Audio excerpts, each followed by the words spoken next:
दिखने में भोला भाला, मुंह पर कातिलाना मुस्कान और दोनों हाथों में बंदूकें, जिसके नाम से जाना जाता था कहलवा गांव। खौफ ऐसा कि एक बार कोर्ट रूम में जज के सामने ही बयान देने वाले को मारने की धमकी दे दी, जिससे जिंदा मार देने के बाद भी यमुना में फेंक दिया गया, लेकिन जिंदा बच गया, जिससे एक दो नहीं बल्कि 100 गोलियों से भून दिया गया। पुलिस भी तमाशा देखती रह गई और उनकी आंखों के सामने उसे गोलियों से छलनी कर दिया गया। दुश्मनी ऐसी कि उसे मारने के बाद कातिल ने उसकी लाश पर भांगड़ा किया। कहानी पंजाब के सबसे यंग गैंगस्टर की, नाम सुक्खा कहलवा और सुखविंदर सिंह, जिसने पंजाब, हरियाणा, राजस्थान से लेकर उत्तर प्रदेश तक अपने क्राइम का डंका बजा रखा था। जराइम की दुनिया में लोकप्रियता ऐसी कि मरने के बाद भी लोग उसे यारादा यार मानते हैं। शक्ल से वो किसी बॉलीवुड हीरो से कम नहीं था। पुलिस उसे कोर्ट ले जाए या रिमांड पर और उसके गुर्गे हर वक्त उसका पीछा करते, लेकिन उस दिन क्या हो गया था जिस वजह से उसके गुर्गे उसके साथ नहीं गए थे। एक तरफ जश्न मनाया जा रहा था और दूसरी तरफ लाश पर भांगड़ा, लेकिन जुर्म की दुनिया में जितना बड़ा उसका नाम था, अंत भी उसका उतना ही खौफनाक तरीके से हुआ। आज की इस रिपोर्ट में कहानी गैंगस्टर सुक्खा की। नाम सुक्खा कहलवा। ख्वाब था अमेरिका में जाकर एक बिजनेसमैन बनना, लेकिन तकदीर ने ऐसी पलटी मारी कि पंजाब का सबसे बड़ा गैंगस्टर बन इतिहास में 60 से अधिक संगीन जुर्मों के मामले दर्ज कर बैठा।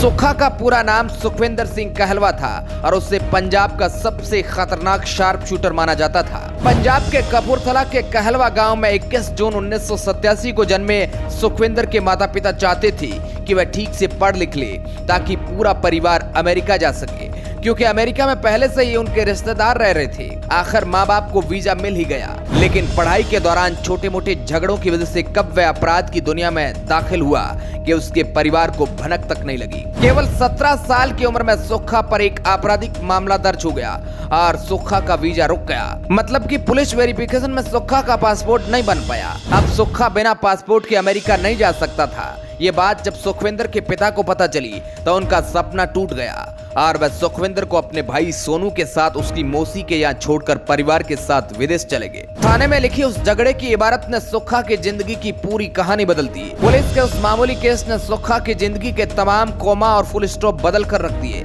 और गांव के एक सीधे साधे लड़के की जिंदगी पटरी से उतरकर गुनाहों के दलदल में धंसती चली गई। घर वालों के जाने के बाद सुक्खा आजाद हो गया था। थोड़े ही दिनों में उसने पंजाब से लेकर राजस्थान तक ताबड़तोड़ वारदातों को अंजाम देना शुरू कर दिया और जराइम की दुनिया में अपना एक नया नाम बना दिया। साल 2005 से 2006 तक उसके ऊपर 1 दर्जन से ज्यादा हत्याओं के केस दर्ज हो गए। जैसे जैसे क्राइम की दुनिया में उसका नाम बढ़ता जा रहा था, वैसे वैसे सुक्खा यंग लोगों में फेमस होता जा रहा था, क्योंकि उसने सोशल मीडिया को अपना हथियार बना लिया था। वह सोशल मीडिया पर बहुत एक्टिव रहता था, खासतौर पर फेसबुक पर। यहाँ तक कि जेल में रहने के दौरान भी वह अपना स्टेटस रोज अपडेट करता था। हाथ में कंस को लेकर फोटो खिंचवाने का बहुत ही बड़ा शौक था और उसकी गुंडई के जवान लड़के दीवाने थे। यही वजह थी कि सुखविंदर सिंह बाद में सुक्खा नाम से जाना जाने लगा। इसके बाद भी सुक्खा को बदलने का एक मौका मिला जब साल 2008 में उसकी अपनी ही गर्लफ्रेंड से शादी हुई। हालांकि वह लड़की हैसियत में सुक्खा से बहुत अच्छी थी और उसके बावजूद भी वो सुक्खा पर अपनी जान छिड़कती थी। वह लड़की अच्छी पढ़ी लिखी थी, इसलिए उसे ऑस्ट्रेलिया का वीजा मिल गया और शादी के बाद सुक्खा अपनी पत्नी के साथ हिंदुस्तान छोड़कर ऑस्ट्रेलिया चला गया। ऑस्ट्रेलिया में कुछ दिन तो दोनों की जिंदगी अच्छी चल रही थी, लेकिन किस्मत को इन दोनों का रिश्ता मंजूर नहीं था। इसलिए सुक्खा ऑस्ट्रेलिया में ही अपनी पत्नी को छोड़कर वापस भारत चला आया, क्योंकि उन दोनों के बीच वहां पर काफी ज्यादा झगड़ा होने लगा था और उनके झगड़े वाली बात इतनी बढ़ गई कि दोनों डिवोर्स लेने पर उतर आए। इसके बाद सुक्खा हिंदुस्तान में कहर मचाना शुरू करता है। चोरी, डकैती, लूटपाट में इन्वॉल्व हो गया और जराइम का बादशाह बन बैठा। उस दौरान सुक्खा ने लवली बाबा नाम के एक शख्स का कत्ल करवा दिया। ये कत्ल सुक्खा द्वारा किया हुआ पहला कत्ल था। इसके बाद उसे पकड़कर गिरफ्तार कर लिया गया। जब जेल जाने की खबर पत्नी को मिली तो वो भी भारत आ गई और सुक्खा के इन करतूतों को देखकर उसने 2014 में सुक्खा से डिवोर्स ले लिया। अब सुक्खा की जिंदगी का एक ही लक्ष्य था और वो था जुर्म की दुनिया का बादशाह बनना। कहते हैं कि सुक्खा इतना किस्मत वाला था कि वो मौत को छूकर भी जिंदा बच गया था। अब इसे किस्मत कहोगे या कुछ और, ये हमें कमेंट में आप जरूर बताना, क्योंकि इसकी बातें काफी ज्यादा फेमस है। 2010 में ये जालंधर पुलिस की हिरासत से भाग निकला। पुलिस ने पीछा किया और दोनों की मुठभेड़ में वो पुलिस की गोली से मरते मरते बचा। इसके बाद यही हाल राजस्थान पुलिस के साथ भी हुआ, लेकिन वहां से भी वो बच निकला। मतलब किस्मत तो इसका साथ दे रही थी और सुक्खा भी मौत को मात दे रहा था। ऐसे ही उस पर करीब 48 केस रजिस्टर्ड हो गए। जिसमें कत्ल, सुपारी, डकैती, किडनैपिंग जैसे तमाम केस शामिल थे। साल 2010 में सरेआम उसने AK-47 चलाकर सुक्खा, एक बीजेपी नेता और फगड़ावा के प्रधान गुरदर्शन ढिल्लों की हत्या कर दी। यह हत्या एक बड़े नेता की थी, जिसके बाद हर कोई सुक्खा को जानने लगा। कहा जाता है कि एक बार सुक्खा ने किसी आदमी को अपने दांतों से काटकर उसकी जान ले ली। सोचो कि वो मौत कितनी दर्दनाक हुई होगी। दिखने में यह भले ही एक सीधा साधा हो, लेकिन इसके कारनामे इसकी शक्ल के बिल्कुल ऑपोजिट है। पूरे पंजाब में उसके जैसा कोई शार्प शूटर नहीं था। कहते हैं कि उसके बंदूक से निकली गोली सटीक निशाने पर जाकर लगती थी। धीरे धीरे उसका नाम अखबारों की सुर्खियों में आने लगा। खुद को संजय दत्त का सबसे बड़ा फैन कहता था और उसके साथ अपनी एडिट करके फोटोज भी पोस्ट करता था। पुलिस उसे सलाखों में डालती, वो कुछ ही महीनों के बाद जंजीरों को तोड़कर भाग जाता। अब बात आती है सुक्खा को जान से मारने की। एक बार सुक्खा और उसके दोस्त यामीन ने हिसार में एक बड़ी वारदात को अंजाम दिया, जिसमें उन्होंने 4 किलो सोना और 2 लाख केस लूटा। अब जाहिर सी बात है, दो लोगों ने इतनी बड़ी रकम लूटी हो तो दोनों के बीच बंटवारा तो होगा ही। जब सोने का बंटवारा करने का समय आया तो यामीन की नीयत में खोट आ गई और इसी को लेकर दोनों में कहासुनी हो गई। जिसके बाद यामीन ने अपने भांजे और अपने साथियों के साथ सुक्खा को जान से मारने का प्लान बनाया और वहीं कानपुर के औरैया में सुक्खा के गले को चाकुओं से रौंद दिया और यमुना में फेंक दिया। उन्होंने सोचा कि सुक्खा मारा गया होगा, लेकिन सुक्खा ने मौत को चकमा देने में PhD कर रखी थी। वो एक बार फिर से बच निकला। अब उसका टारगेट यामीन और उसके दोस्त थे, जो कुछ समय पहले उसके भी दोस्त थे। यामीन को डर था कि सुक्खा उसे किसी भी वक्त मार सकता है, इसलिए अब वो सुक्खा को मारने का प्लान बना रहा था और दूसरी तरफ पुलिस भी सुक्खा को हर तरफ ढूंढ रही थी। लेकिन सुक्खा का कुछ भी अता पता नहीं चल रहा था कि वो कहाँ है। दरअसल सुक्खा वहाँ से अपने माता पिता के दोस्त के वहाँ पश्चिम बंगाल भाग गया। लेकिन बाद में पुलिस ने सुक्खा के करीबियों के फोन ट्रेस कर उसका पता कर दिया और उसे पश्चिम बंगाल से गिरफ्तार कर लिया गया और उसे जेल भेज दिया गया। लेकिन जेल में ही बैठा वो अपना स्टेटस लगाता था, लेकिन उसके दुश्मन उसकी हर हरकत पर नजर रख रहे थे, उससे मारने को उतावले हो रहे थे। अब उसे मारने में एक समस्या और थी, वो यह थी कि जब भी उसे कोर्ट या और कहीं दूसरी जगह ले जाया जाता तो उसके दोस्त उसके पीछे पीछे चलते, मतलब पुलिस की गाड़ी का पीछा करते थे।